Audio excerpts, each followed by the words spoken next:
Sí, empezamos. Hola a todos, buenos días. Vamos a empezar a continuar el tema de la ciencia. Estamos detenidos un poco en la conciencia. Eh, Vamos a empezar con la invocación de Rada, por favor. Hay una beatitud y un poder más allá de nosotros mismos, que viene en ayuda de aquellos que están preparados para recibirlo. Nos dirigimos respetuosamente hacia aquella beatitud, aquellas grandes fuentes de las cuales emanan incesantemente la fortaleza y la inspiración hacia todos los que estamos resueltos a abandonar el yo personal para desarrollarnos, aprender y compartir fraternalmente y sin reservas. Bueno, vamos a continuar con lo que estamos viendo, un libro complejo que es el libro de la conciencia. Como todas las obras que voy presentando, no lo vamos a ver todo, pero vamos a ver una parte del libro para que ustedes se animen a leerlo por su cuenta. Y una vez que lo analicen ustedes en las logias, y lo discutan, bueno, se puede abrir algo de debate. Vamos con la conciencia, entonces, el significado de la palabra. Continúa entonces Anibesan en esta obra diciendo lo siguiente. Digamos ahora que entendemos qué entendemos por conciencia y veamos si el concepto de esta palabra puede que tengamos el tan suspirado puente entre la conciencia y la materia, cuya construcción desespera el pensamiento moderno, y así podamos salvar el abismo señalado entre ambas. Comencemos por una definición de términos. Y aquí es donde ella empieza a trabajar los términos. Dice, conciencia y vida son idénticas. Cuando hablamos de vida, hablamos de conciencia.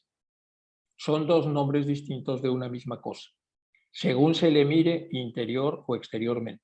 No hay vida sin conciencia, no hay conciencia sin vida.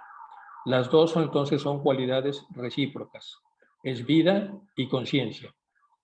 Cuando después de separarlas vagamente en el pensamiento, analizamos la distinción, advertimos que hemos llamado vida a la conciencia dirigida hacia el interior y hemos llamado conciencia a la vida dirigida hacia el exterior. Cuando nuestra atención se fija en la unidad, decimos vida, y cuando se fija en la multiplicidad, decimos conciencia. Pero olvidamos que la multiplicidad es la esencia de la materia, en cuya reflejante superficie lo uno se diversifica en lo vario. Vamos a repetir esto para tratar de entenderlo bien. Al decir que la vida es más o menos consciente, no pensamos abstractamente en la vida, sino en algo viviente, más o menos conocedor de lo que le rodea. Este grado de conciencia depende del espesor y densidad del velo que la envuelva y la que la separe de los demás seres vivientes. Si mentalmente aniquilamos este velo, aniquilaremos también la vida y tendremos el todo en lo que se resuelven los opuestos. Vamos a leer otra vez porque es relativamente complejo. Dice ella entonces al principio que empieza por poner que conciencia y vida son idénticas. Conciencia y vida. Está hablando entonces de un tipo específico de conciencia. Son dos nombres distintos, pero es una misma cosa, según se le mire interiormente o exteriormente. No hay vida sin conciencia. Si anulamos la conciencia, anulamos la vida. No hay conciencia sin vida. Esto es entonces en la porción superior. Cuando después de separarlas, es decir, cuando vamos hacia abajo, vagamente en el pensamiento, del pensamiento cerebral, analizamos la distinción y empezamos a dividirlas, a diferenciarlas y a verlas como cosas diferentes, advertimos que hemos llamado vida a la conciencia dirigida al interior y hemos llamado conciencia a la vida dirigida hacia el exterior. Por lo tanto, entonces hay una vida interior, que es la conciencia interior, y hay una vida exterior, que es una conciencia externa. En otras palabras, tenemos una conciencia, como está el dibujo acá, una conciencia que va hacia adentro, una vida, y esa conciencia nos da conciencia de la vida interior y la vida exterior. Cuando nuestra atención, y aquí pone otro elemento, otra cualidad de la conciencia es la atención, que técnicamente se llama prosexia.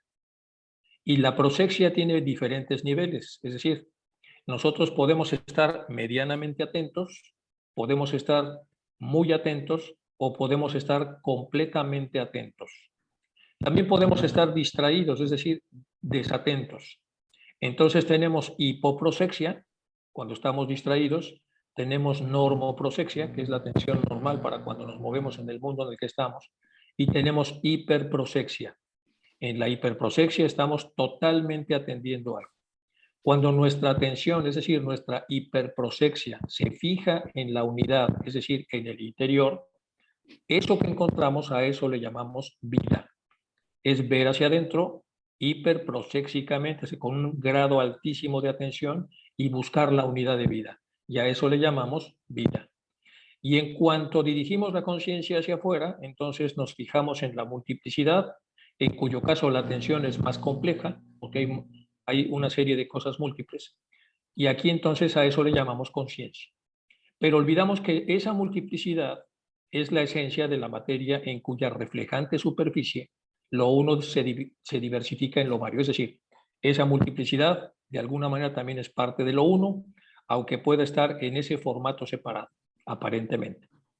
Al decir que la vida es más o menos consciente, dice la señora Pesan, no pensamos abstractamente en la vida, sino en algo viviente, que es diferente. La vida es la vida y el algo viviente es algo que de alguna manera toma parte de esta vida, es decir, de esta conciencia. Es algo con conciencia. Eso es algo viviente. Tenemos la conciencia, que es vida, y luego algo que tiene parte de esa conciencia, que es algo viviente. Más o menos conocedor de lo que le rodea, o sea, nosotros. Nosotros tenemos entonces cierta conciencia rodeada de velos, por lo tanto nosotros somos algo viviente, es decir, algo consciente, que podemos tener más o menos conciencia, con lo cual seremos más o menos conocedores de lo externo y de lo interno. Este grado de conciencia depende del espesor y densidad de los velos que la envuelvan y la separen de los demás seres vivientes. Y estos velos son materiales asociados al cerebro físico y están además asociados a los condicionamientos, a los prejuicios, etc. Si mentalmente logramos aniquilar estos velos, aniquilaremos también la vida, este tipo de vida, la segunda de la que habla, y tendremos el todo en el que se resuelven los opuestos. Entonces, parte de la complejidad es de lo que llamamos vida, pero yo creo que aquí queda más o menos claro que hay una vida a la que se refiere ella como algo viviente, es decir, el ser humano que posee cierta conciencia. Por encima de él está la verdadera conciencia, que no es algo viviente, es conciencia pura. Y luego está el uso que damos a esa conciencia cuando la dirigimos hacia el interior y hacia el exterior y cuando logramos concentrar nuestra atención. Es la otra clave que aquí nos pone la señora Pesa. Y luego nos habíamos quedado en este slide, también vamos a repasarlo ahora con más cuidado. Estas consideraciones nos guiarán al examen del siguiente punto. La conciencia implica separación, ya vimos, cuando se dirige hacia afuera. Y se divide en dos aspectos, la conciencia fundamental y la omnisubyacente unidad.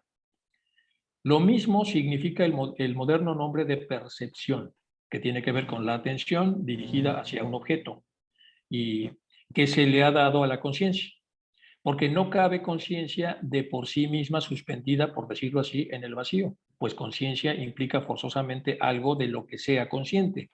Aquí estamos hablando entonces, o aquí nos está hablando de lo que ya había hablado ella como algo viviente. Nosotros somos esos algos vivientes, que si tenemos el desarrollo apropiado, podemos subir hacia la conciencia verdadera. Y si no, por lo menos en un plano horizontal, como algos vivientes, podemos dirigirla hacia adentro y escalarla lo más posible que se pueda, y podemos dirigirla hacia afuera a través de la atención. Pero ahora nos pone un segundo elemento, que es la percepción. Y pone que de alguna manera se ha hecho sinónimo de la conciencia. Entonces veamos otra vez cómo lo dice. Dice, estas consideraciones nos guiarán al examen del siguiente punto. La conciencia, que implica separación, es decir, la del mundo diverso, se separa en dos aspectos, la conciencia fundamental y la omnisubyacente unidad. Lo mismo significa el moderno nombre de percepción, que ella llama moderno porque se estaba apenas creando. Recordemos que los primeros perceptores son Weber y Fechner, que están por ahí de 1880, y por eso le habla ella de moderna percepción, porque antes no se utilizaba ese término. Y ella está escribiendo esto en 1906, entonces más o menos hay cierta como similitud en las épocas. Por supuesto que ahora eso es muy antiguo, pero a ella por eso le ponen un moderno. Se le ha dado la conciencia, porque no cabe conciencia de por sí misma que esté suspendida, por así decirlo, en el vacío. Pues conciencia implica forzosamente algo de lo que sea consciente, se necesita una cosa. Necesitamos cosificar algo para que de alguna manera bauticemos a eso algo que hemos cosificado y le pongamos un nombre que sería consciente. Y requiere por lo menos una dualidad, de otro modo no existiría, es decir, el que percibe y lo percibido. La más sutil abstracción de conciencia, la más sutil, aquí está hablando otra vez del ser consciente que se ha utilizado al máximo, entraña esta dualidad. O sea, por mucho que elevemos nuestra conciencia, al final no vamos a poder resolver la dualidad, mientras seamos entonces un cuerpo viviente. La conciencia cesa en cuanto cesa el sentido de limitación, pues depende de la limitada existencia y esencialmente se percata de la limitación y tan solo secundariamente de los otros seres. Entonces, aquí nos está hablando de la limitación de la percepción cuando la asociamos a la conciencia. La percepción de los demás seres se inicia en el ser con lo que llamamos conciencia individual. Si yo soy una individualidad y los demás son individualidades, debido a esa separación yo puedo tener conciencia de los demás desde mi individualidad y conciencia de mí mismo, que es mi propia individualidad viéndose a sí misma. Esto es una abstracción, es una abstracta dualidad de conciencia con la limitación, espíritu-materia, vida-forma. Son términos inseparables que aparecen y desaparecen simultáneamente. Existen tan solo en relación recíproca y se resuelven con la necesariamente inmanifestada síntesis suprema de la unidad. Como es arriba, es abajo. De nuevo, debemos de pedir auxilio a lo de abajo y considerar la conveniencia tal como aparece observada bajo el aspecto de la forma. Bueno, aquí nos está entonces llevando a ese grandísimo problema de la percepción de uno mismo y las complejidades de hacerlo de esta forma, en el sentido de que nos cuesta mucho trabajo llegar a la vida absoluta utilizando este mecanismo, que es el mecanismo típico de la conciencia del ser viviente. Y aquí es donde entra mucho la filosofía. Bueno, según la vemos en un mundo de seres conscientes, la electricidad se manifiesta tan solo como positiva y negativa, pues desaparece cuando ambas modalidades se neutralizan. En todas las cosas existe electricidad neutra e inmanifestada, y de todas las cosas puede surgir, aunque no como exclusivamente positiva o exclusivamente negativa, sino siempre en balanceantes potenciales de ambas. En lucha, una modalidad con otra, ansiosas de volver a ver la aparente nada, que no es la nada, sino la común fuente de ambas. Otra vez, la electricidad metafísica, donde todo está unido, y en la física está separado en dos polos, polo positivo y negativo, y hay una fluctuación permanente entre ambas, que posteriormente ya se resolvería con la corriente alterna, que es sucedánea a la directa. Y aquí habíamos visto que esta es una viejecita con la nariz y la boca y el ojo, y luego viendo con más detalle, esto también es una mujer más joven, este es el mentón, esta es la oreja y esta es la nariz y la pestaña. Entonces las dos cosas están ahí, las dos son formas perceptuales y las dos de alguna manera nos arrojan este problema de las dualidades. Bueno, y continuamos entonces con este tema de las polaridades de la conciencia para tratar de entenderla lo mejor que podamos. Pero si esto es así, ¿en dónde está el abismo? ¿Y qué necesidad hay del puente? Es decir, si estamos viendo que todo viene de lo uno y que todo se diversifica desde allí, y que en realidad el mundo diverso en realidad forma parte de lo uno porque puede verse así, dice, bueno, ¿y entonces dónde está el abismo? ¿Y qué necesidad hay de poner un puente si lo expresamos así? Dice, la conciencia y la materia se influyen recíprocamente, porque son dos constituyentes de un todo, es decir, espíritu-materia, son los dos constituyentes de un todo que aparecen cuando se desdoblan, sin dejar nunca de relacionarse. Aquí está el puente. Y desaparecen al unirse. No existe la conciencia unitaria, pues toda conciencia requiere de íntima dualidad a semejanza de un imán, cuyos dos polos se mantienen constantemente en relación recíproca, es decir, atrayéndose y repeliéndose. Nosotros concebimos a la conciencia como un algo separado. Para poder analizarla, la separamos, la cosificamos, la observamos y la analizamos. Y nos preguntamos cómo actúa sobre otro algo separado, lo que llamamos materia, es decir, nosotros generamos una conciencia, una idea de conciencia y luego aplicamos a esa conciencia sobre un trozo de materia.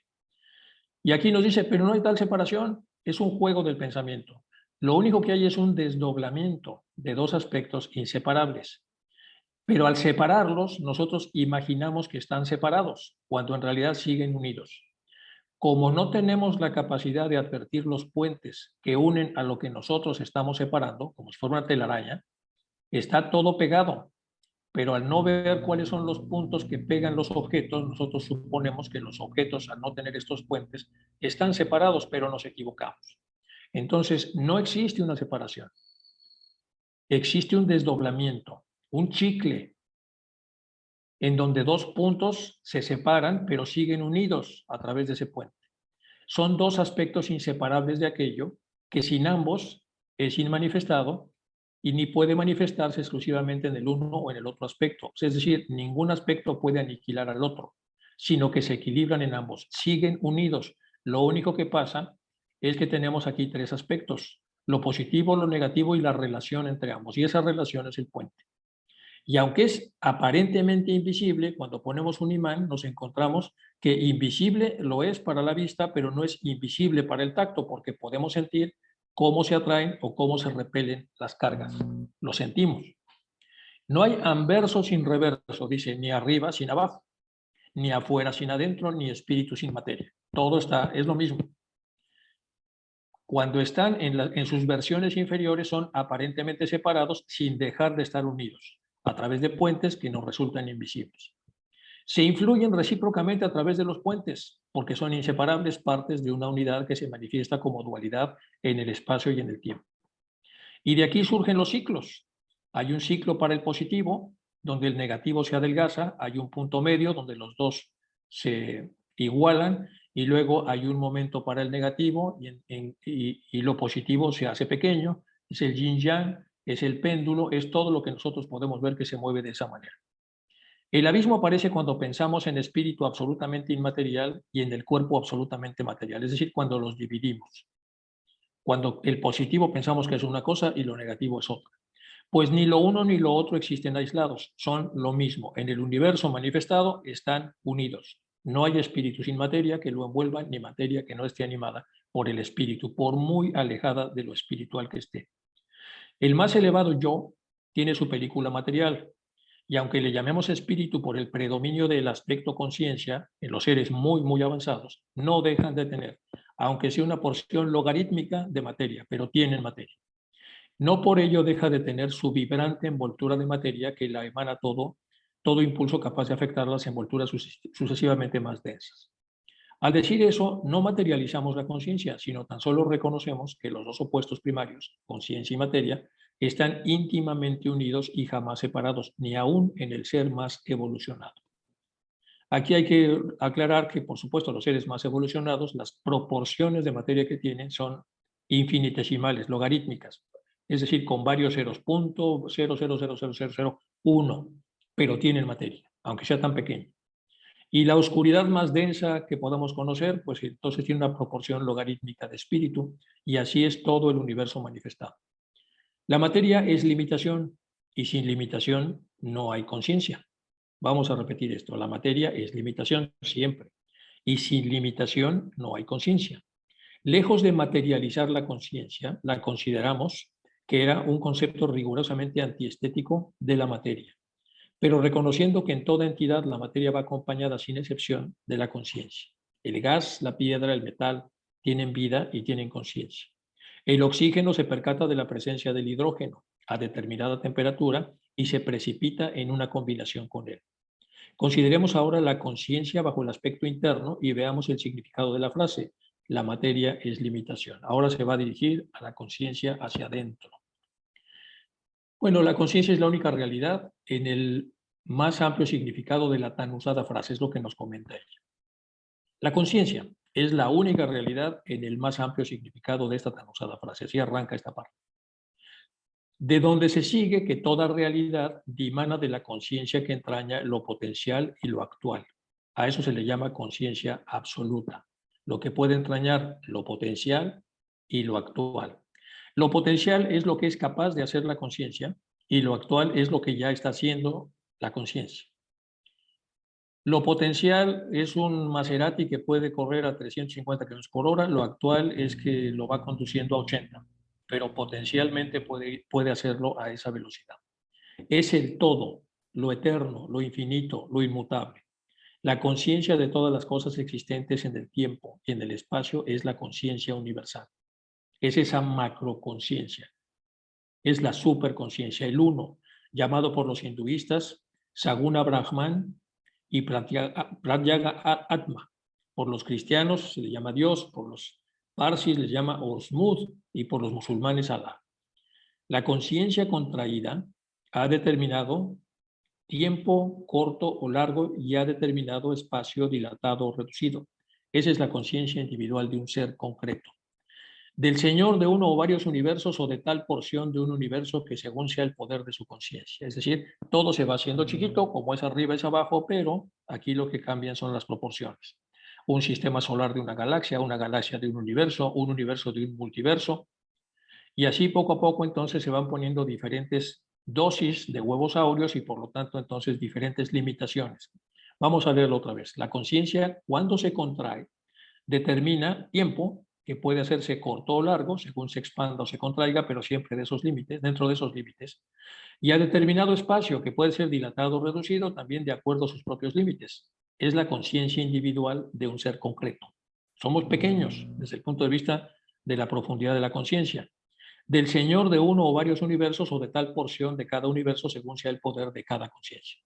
Así la porción del pensamiento universal que una conciencia separada pueda asimilar completamente y en la que pueda influir en su propia realidad y la reconozca ante sí mismo será su universo.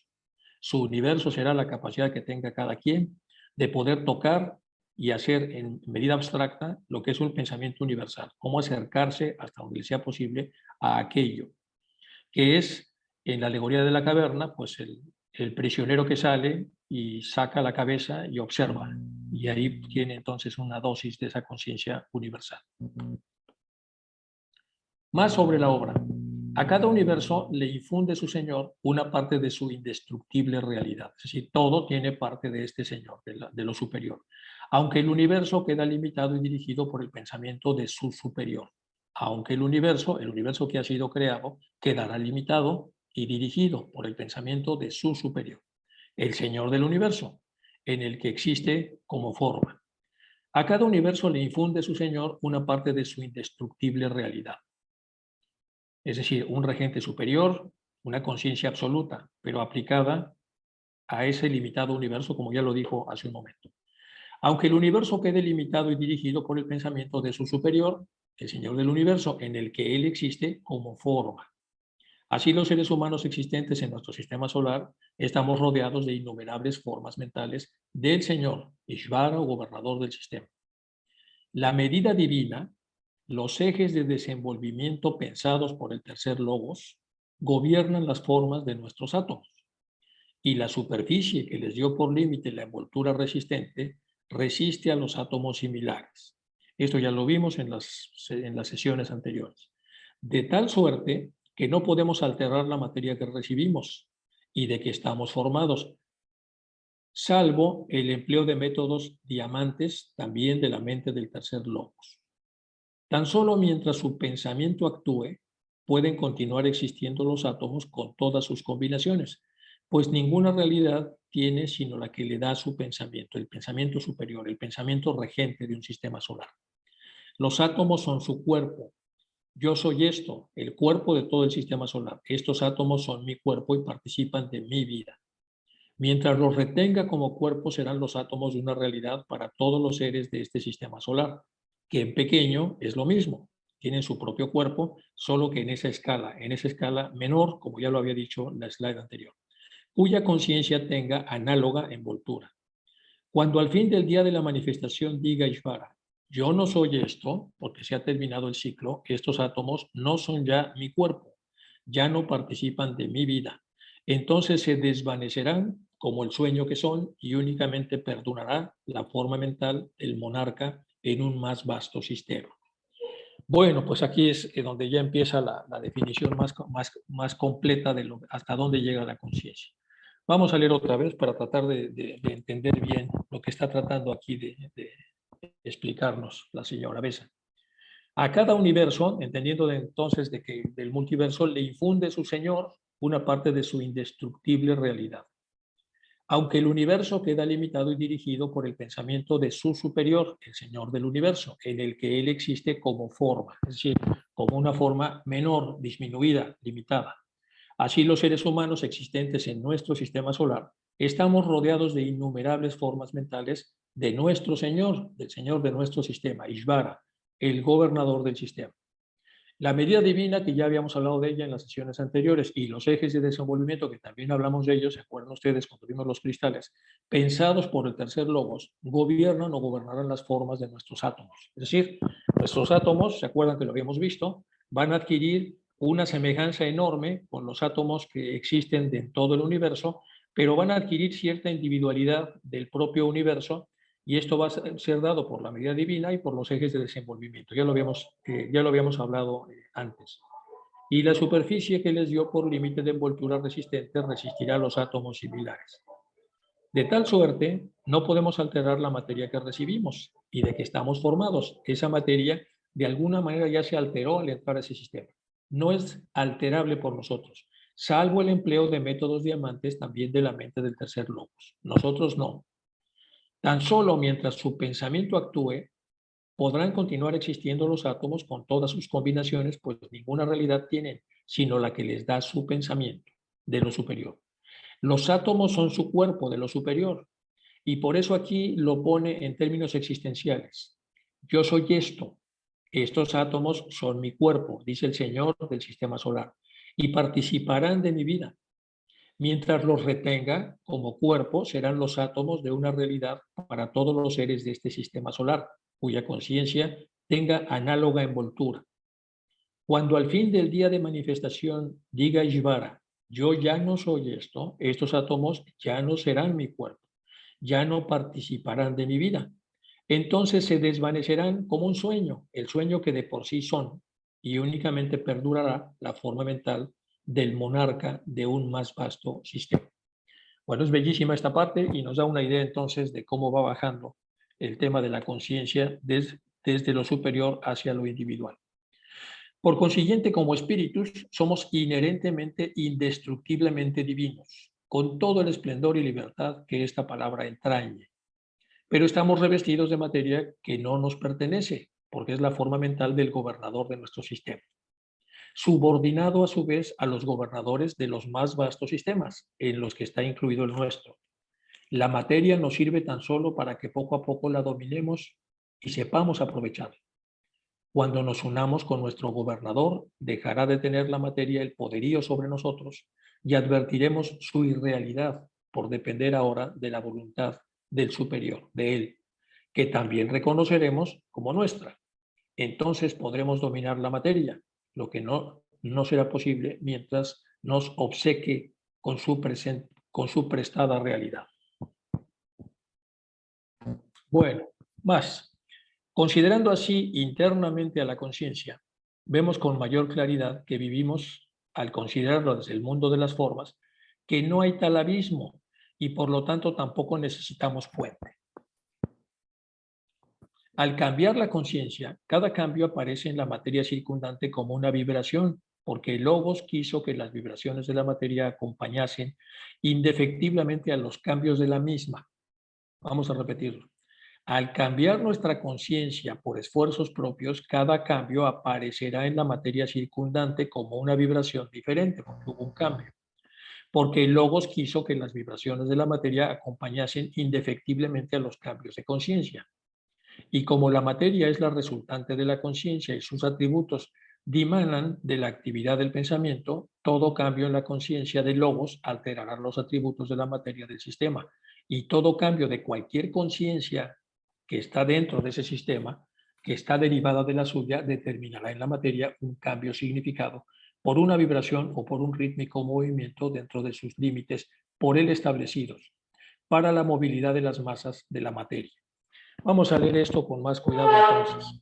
Lo que está comentando entonces que los diferentes grados de materia, habíamos puesto ya el ejemplo en otras clases del piano y el piano en general con todas sus notas y los sistemas vibracionales muy agudos, muy graves y luego desde que van de agudos a graves y en los agudos entonces tenemos ahí una frecuencia altísima, una ultrafrecuencia.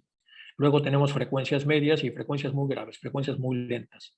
En el caso de poniendo un ejemplo, obviamente muy burdo y muy pequeño, pero de la actividad eléctrica cerebral pasa exactamente lo mismo. Tenemos ondas muy lentas, como la delta, La teta son ondas muy lentas que lo que nos dicen es que la actividad eléctrica cerebral es lenta. Luego tenemos ondas medias, específicamente la alfa, que es más o menos de 12 ciclos por segundo, es bastante más rápida que la delta y la teta. Y luego tenemos otras mucho más rápidas, la beta, que es muchísimo más rápida, y la gamma, que es rapidísima. Entonces, así se han clasificado, pero en realidad esta clasificación es muy humana. En realidad tenemos en la materia, como en el cerebro, ondas más densas y ondas más agudas, y todo dentro de un límite. Es decir, hasta cuánto nuestro cerebro puede aguantar frecuencias muy altas, pues tiene un tope. Hasta cuándo frecuencias muy bajas, pues también tiene un tope. Es lo que está diciendo acá y vamos a leerlo para que lo vamos a entender ahora con más facilidad. Considerando así internamente a la conciencia, vemos con mayor claridad que vimos al considerarla desde el mundo de las formas que no hay un abismo entre espíritu y materia y por lo tanto tampoco necesitamos un puente. Al cambiar la conciencia, es decir, cuando cada persona educa su pensamiento y educa su conciencia y logra cambiarla de un lugar de peor vibración a un lugar de mejor vibración, cada cambio aparecerá en la materia circundante que tiene que ver con lo que el pensamiento atrae, como una nueva vibración, porque el Logos quiso que las vibraciones de la materia siempre acompañen indefectiblemente a los cambios de la conciencia.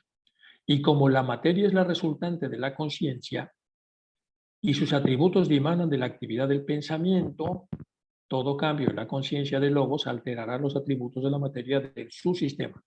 Y todo cambio de cualquier conciencia derivada de la suya determinará en la materia un cambio significado por la nueva vibración que ya ha cambiado, por un rítmico movimiento dentro de los límites por él establecidos, para la movilidad de las masas de materia. Entonces, la capacidad que el pensamiento como parte de la conciencia tiene para hacer vibrar a la materia que atrae en cada pensamiento cambia y cambia vibracionalmente yendo entonces de mayor sutileza, es decir, de mayor frecuencia, a menor sutileza, es decir, mayor densidad y por lo tanto menor frecuencia.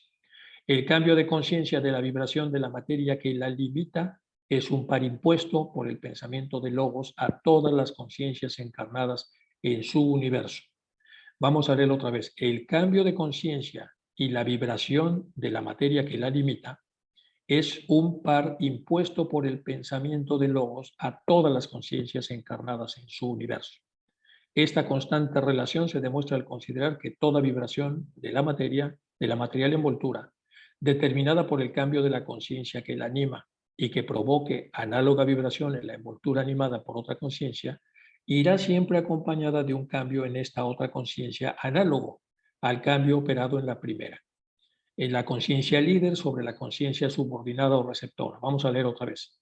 Esta constante relación se demostrará cuando consideremos que todas las vibraciones de la material envoltura, determinada por el cambio de la conciencia que la anima y que provoque análoga vibración en la envoltura animada por otra conciencia, irá siempre acompañada de un cambio en esta otra conciencia que será análoga al cambio operado por la primera, es decir, por la conciencia rectora que está influyendo sobre la otra conciencia que a su vez tratará de generar los cambios en la materia. Esta parte es muy importante porque aquí vemos entonces la relevancia que tienen las lecturas y que tienen los maestros, el maestro interior, las personas que logren entonces utilizar en silla vacía o como quieran el dialogar con su yo superior y el yo superior pueda contactar con ellos y de alguna manera estará influyendo el yo superior a la conciencia, que es la conciencia que está pidiendo asesoría, para que siguiendo a la conciencia superior pueda lograr una mucho mejor vibración de las cosas que toca a través de su propio pensamiento. Bueno, en materia mucho más sutil que la física, la mental, por ejemplo, se advierte el poder creador de la conciencia con mayor facilidad en la densa materia del plano físico. ¿Se acuerdan que tenemos los planos, el físico, el astral, el mental? Entonces, la materia mental es mucho más sutil que las otras y ahí es donde se puede advertir el poder creador de la conciencia con más facilidad que lo que nosotros podríamos ver en la materia más densa del plano físico. La materia es más densa o más sutil, ya lo vimos hace un momento, y cambia de combinaciones y formas según los pensamientos de la conciencia actuante en su interior. Los átomos fundamentales derivados del pensamiento del logos permanecen inmutables, pero pueden cambiarse o combinarse o disociarse a voluntad. Estas experiencias abren la mente al metafísico concepto de la materia y la capacitan para percatarse de su ficticia realidad y positiva nadencia. Conveniente será advertir algo sobre las tan repetidas frases de la conciencia en un cuerpo, la conciencia que anima un cuerpo y algunas otras analogías que se dicen por ahí. Vamos a leer otra vez porque en esta parte entonces está haciendo una declaración muy importante. En materia mucho más sutil que la física, la mental, por ejemplo, se advertirá el poder creador de la conciencia, el Shakti, con mayor facilidad que en la materia densa del plano físico. La materia es más densa o más sutil, ya lo sabemos, y cambiará de combinaciones y formas según los pensamientos de la conciencia actuante en su interior. Los átomos fundamentales derivados del pensamiento del logos, aquí estamos hablando ya del pensamiento del logos, los átomos fundamentales que se derivan de ese pensamiento permanecen inmutables, pero pueden combinarse o disociarse a voluntad. Son inmutables, pero pueden atraerse por el pensador y pueden combinarse con el sistema del pensamiento del pensador, del humano, o pueden disociarse a voluntad según la disciplina que el humano preste respecto a los pensamientos que trata de atraer a su conciencia. Estas experiencias abren la mente al metafísico concepto de la materia, es decir, la materia en su aspecto metafísico, y la capacitan para percatarse de su ficticia realidad en última instancia. Mientras más entonces profundizamos, nos damos cuenta de que Maya es Maya y es una realidad ficticia y de su positiva nadencia. O sea, no tiene nada la constituye. Conveniente será advertir algo sobre las tan repetidas frases de la conciencia en un cuerpo y la conciencia que anima un cuerpo y otras analogías, porque de alguna manera está explicando aquí la parte fundamental de lo que quiere que sepamos. El estudiante no es muy capaz de figurarse a la conciencia como una especie de gas enrarecido encerrado en un recipiente semejante a una botella. Si reflexionara sobre el particular, echaría de ver que la resistente superficie del cuerpo es una forma mental de logos y que está allí porque ahí está el pensamiento. La conciencia se manifiesta en entidades conscientes porque el logos las separa en su pensamiento y las encierra en mentales limitaciones. Estos pensamientos del logos derivan de su unidad con el yo universal y reproducen en el área de un particular universo la voluntad de multiplicación. Vamos a leer otra vez. Para un estudiante, es decir, nosotros, pues no será muy fácil que podamos figurarnos a la conciencia como una especie de gas enrarecido, encerrado. Es decir, vamos a buscar un símil físico. Y el símil que estamos usando pues, es gas en una botella. Había muchos experimentos en la época de la señora Besant, donde se hacían experimentos de ese tipo, en botellas, encerrando gas, etc.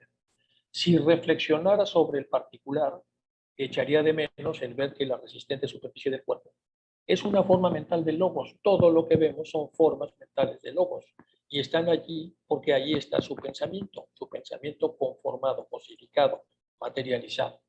La conciencia se manifiesta en entidades conscientes porque el logos las separa con su pensamiento y las encierra en limitaciones mentales. Estos pensamientos del logos derivan de su unidad con el yo universal y reproducen en el área de un particular universo la voluntad de multiplicación. Al final, el logos entonces también tiene su propia determinada influencia por parte del yo total, del yo universal.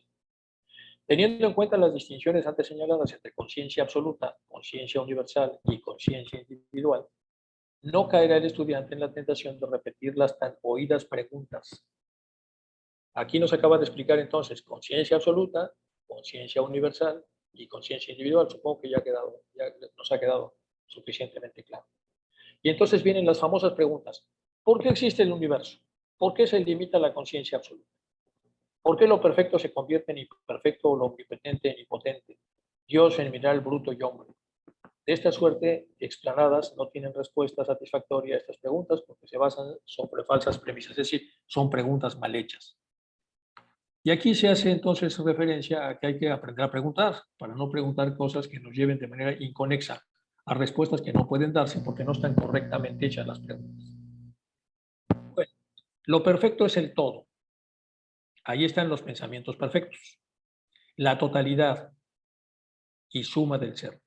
Según dijimos, en la infinidad del todo están actual y potencialmente contenidas todas las cosas. Y el mundo de las ideas, el mundo superior, el mundo arquetípico de Platón, más o menos de eso se está hablando aquí. Bueno, todo cuanto fue, es y será, o pueda ser, es simplemente la plenitud de lo eterno. Únicamente él mismo se reconoce a sí mismo en su infinita e inimaginable riqueza de ser. Parece vacío, porque contiene todos los pares de opuestos y cada par, al afirmarse en los ojos de la razón, se desvanece y aniquila. Vamos a repetirlo. Pareciera vacío, porque contiene todos los pares de opuestos. Y cada par, al juntarse, al afirmarse a los ojos de la razón, ya lo habíamos visto, se desvanece y se aniquila desde el punto de vista del mundo material.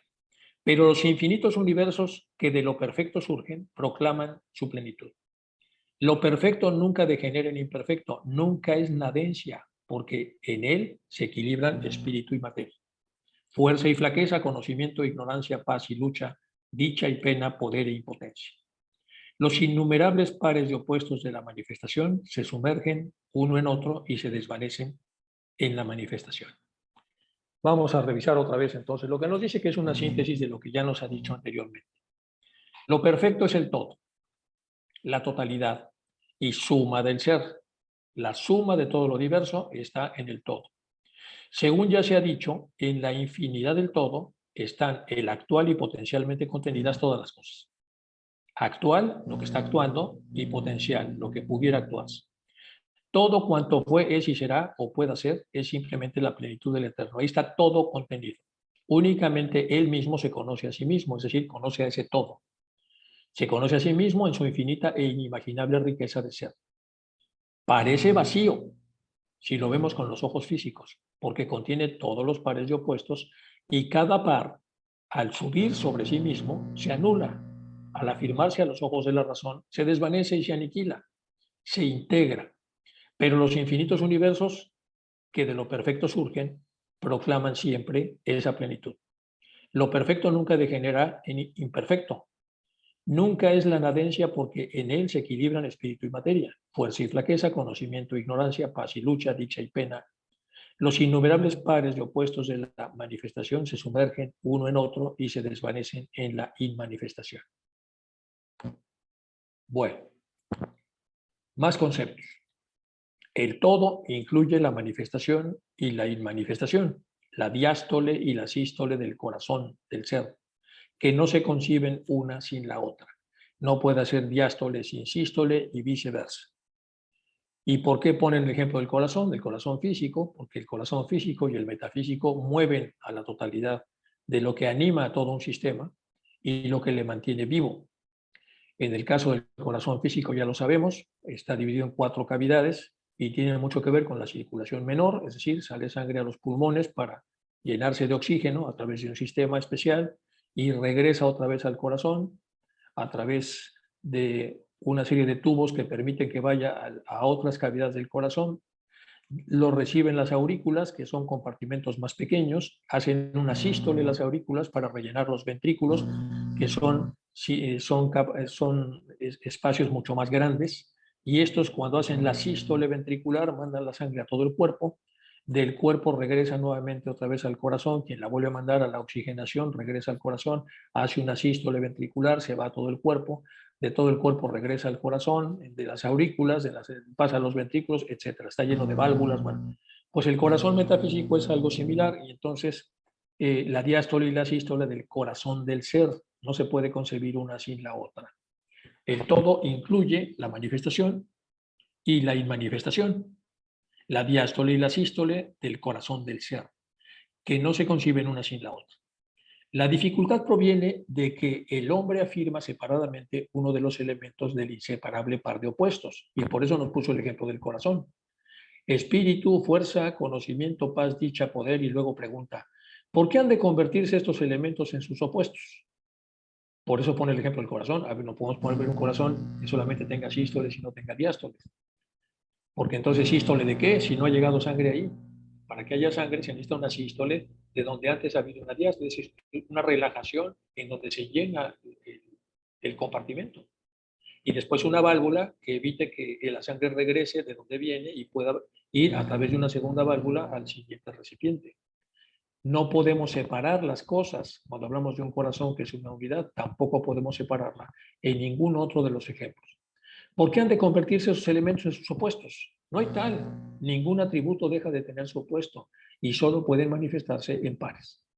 Todo frente tiene su espalda y juntos surgen el espíritu y la materia y la relación entre ambos. No es porque el espíritu exista y milagrosamente produzca la materia para limitarse y velarse, sino que espíritu y materia surgen simultáneamente del eterno como una modalidad de su ser, como una forma de manifestación del todo. Pratyag Atma y Mula Prakriti expresan en tiempo y espacio lo que no tiene tiempo ni espacio. Entonces, Pratyagatma y Mula Prakriti expresarán en tiempo y espacio lo que en realidad y en profundidad no tiene tiempo ni espacio. Bueno, con esto cerramos la parte del libro, ya no vamos a ver más. Nos vamos a pasar ahora a las herramientas para el control de la mente, después de la parte densa y compleja, que es el libro de la conciencia de Annie Besant, que es complejo y que ya vimos y que no vimos todo, pero la invitación es para que ustedes lo repasen en las logias. Vamos ahora a algo pues mucho más práctico. Y vamos a revisar este libro que se llama Mindfulness para principiantes, de Kabat-Zinn, la conciencia dirigida hacia uno mismo. Eso es lo que vamos a empezar la siguiente sesión. Y esto va a ser algo pues mucho más práctico. Y va a acompañarnos, ya vimos aquí la parte densa de la conciencia, en todo lo que hemos revisado de la obra de la señora Besant, que aquí está. ¿Se acuerdan que ya la habíamos, comentado? y entonces, bueno, voy a dejar de compartir para poder pasar a preguntas y hacer el descanso necesario antes de entrar en la siguiente presentación.